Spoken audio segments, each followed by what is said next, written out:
At balikan po natin, Senador Ronald Bato de la Rosa, kaugnay ng pagpapalit ng liderato po sa Senado.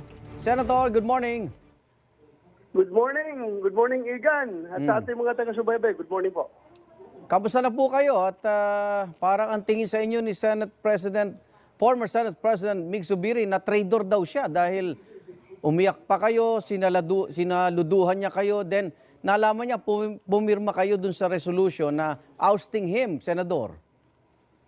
Well, Igan, yung pag-iyak ko, gusto ko lang sabihin sa iyo na nung sinaluduhan niya ako, gusto ko lang i-convey yung message sa kanya na, Boss, I failed to win the war for you.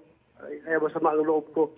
Alam niya, I fought tooth and nail hanggang sa dulo na hindi siya ma-oust as na Senate President. Yung pagpirma ko naman, Igan, the battle has been won by